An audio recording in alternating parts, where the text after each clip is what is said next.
जय Bhim. My name is Sandeep and you are watching Ambedkar right observation. ना किसी को चिढ़ाना ना नफरत बढ़ाना, मिशन है हमारा सिर्फ इंसानियत फैलाना। दोस्तों आज मैं आपको दो सवाल पूछने वाला हूं। जी हाँ, बिल्कुल दो सवाल। पहला सवाल तो मेरा यह है, भारत में इंडिपेंडेंस डे किस तरह मनाया जाता है, और मेरा दूसरा सवाल यह है, भारत में रिपब्लिक डे किस तरह मनाया जाता है। तो पहले सवाल का जवाब मैं आपको दे देता हूं, दूसरे सवाल का जवाब आप कमेंट सेक्शन में लिख दीजिए। तो पहले सवाल का जवाब है, भारत में इंडिपेंडेंस डे के दिन मतलब आजादी दिवस के दिन भारत के स्कूल कॉलेजेस में भाषणबाजी होती है, हमारे फ्रीडम फाइटर्स को याद किया जाता है, उनको ट्रिब्यूट किया जाता है, हमारे पार्लियामेंट में भाषणबाजी होती है, यहां तक कि हमारे गली मोहल्ले में भी भाषणबाजी होती है और बॉलीवुड के गाने लगाए जाते हैं, देशभक्ति के गाने सुने जाते हैं। इस तरह से इंडिपेंडेंस डे को हम लोग सेलिब्रेट करते हैं और हमारे फ्रीडम फाइटर्स को याद करते हैं और उन्हें ट्रिब्यूट करते हैं, और करना भी चाहिए क्योंकि उनके वजह से ही हमारे महान भारत देश को आज़ादी मिली है, इसलिए उनको ट्रिब्यूट तो बनता ही है। पर मेरा दूसरा सवाल का जवाब आप लोग ने अगर कमेंट सेक्शन में दिया होगा तो ठीक है, अगर नहीं दिया होगा तो डोंट वरी, मैं आपको देता हूं। तो हमारे भारत में रिपब्लिक डे को भी इंडिपेंडेंस डे की तरह मनाया जाता है। मतलब क्या, जैसे स्कूल कॉलेजेस में भाषणबाजी इंडिपेंडेंस डे को होती है, उसी तरह से रिपब्लिक डे को भी स्कूल कॉलेजेस में भाषण होते हैं, शहीदों को याद किया जाता है, करना भी चाहिए, उन्हें ट्रिब्यूट दिया जाता है, बॉलीवुड के वही गाने सुने जाते हैं जो गाने इंडिपेंडेंस डे के दिन बजते हैं, मतलब देशभक्ति वाले गाने, देश को आजाद करने वाले गाने। इसलिए दोस्तों हमारे भारत के ज्यादातर लोगों को यह समझ में नहीं आता इंडिपेंडेंस डे और रिपब्लिक डे में डिफरेंस क्या है। उन्हें लगता है कि इंडिपेंडेंस डे को भी फ्लैग होस्टिंग होता है, रिपब्लिक डे को भी फ्लैग होस्टिंग होता है, मतलब दोनों एक ही है। नहीं नहीं नहीं नहीं नहीं, दोनों एक नहीं है, दोनों बिल्कुल अलग है। जैसे 15 अगस्त 1947 को हमारे भारत देश को आजादी मिली, इसलिए उस महान दिन को हम लोग इंडिपेंडेंस डे के तौर पे मनाते हैं। वही 26 जनवरी 1950 को हमारे महान देश का महान संविधान महान व्यक्ति ने लिखा, इसलिए हम उस दिन को रिपब्लिक डे के तौर पे मनाते हैं। रिपब्लिक डे का मतलब क्या होता है? प्रजासत्ताक दिन। प्रजा के हाथ में सत्ता चली गई। 1947 को हमारा देश आजाद हुआ, पर हमारे देश के लोग कब आजाद हुए?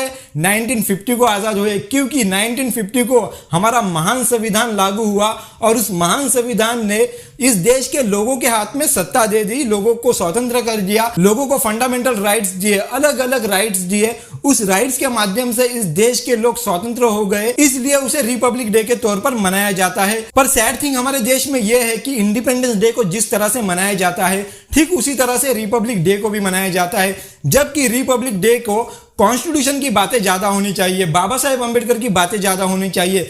कॉन्स्टिट्यूशन असेंबली में जिन महापुरुषों ने कॉन्स्टिट्यूशन बनाने के लिए कंट्रीब्यूशन दिया था, उनकी बातें ज्यादा होनी चाहिए।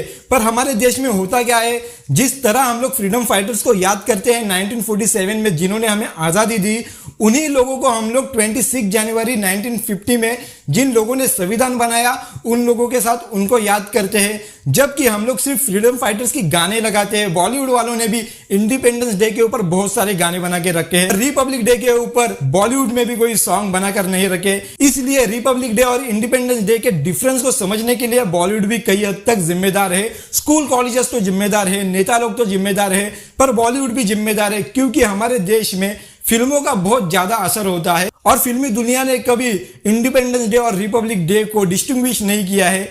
इसलिए दोस्तों एक कंफ्यूजन बहुत ज्यादा बढ़ चुका है और इस कंफ्यूजन को आपका भाई सॉल्व करेगा, अंबेडकरवादी लोग सॉल्व करेंगे, इसके लिए डोंट वरी। तो इंडिपेंडेंस डे के दिन हमको ट्रिब्यूट देना चाहिए फ्रीडम फाइटर्स को, जिन्होंने हमारे भारत देश को आजादी दिलाई, इसलिए उनको हम ट्रिब्यूट देंगे। जबकि रिपब्लिक डे को हम कॉन्स्टिट्यूशन की बात करेंगे, फंडामेंटल राइट्स की बात करेंगे, वुमेन राइट्स की बात करेंगे, ह्यूमन राइट्स की बात करेंगे।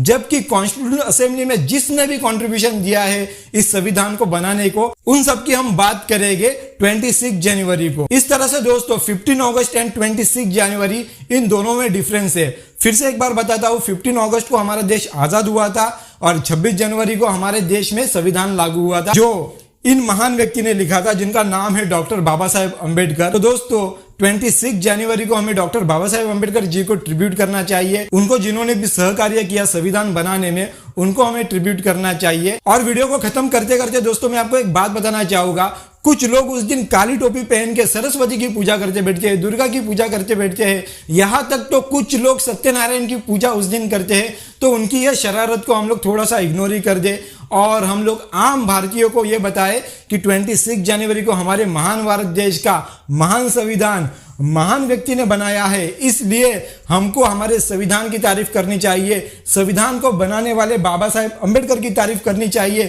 सभी फ्रीडम फाइटर्स को याद करना चाहिए। भले ही बॉलीवुड के गाने हम लोग बजाए, देशभक्ति के गाने बजाए, पर यह बात ना भूले कि हमें संविधान की बात करनी है 26 जनवरी को, क्योंकि भारत का संविधान 26 जनवरी को लागू हुआ है। उसको इंडिपेंडेंस डे के तरह मत मनाइए। अगर आप लोग फिर भी इंडिपेंडेंस डे के तरह उसे मनाएंगे तो आपसे ज्यादा क्रेडुलस कोई भी नहीं हो सकता, आपसे ज्यादा भोला वाला कोई भी नहीं हो सकता। जय भीम, नमो बुद्धाय। मिलते हैं नेक्स्ट वीडियो में।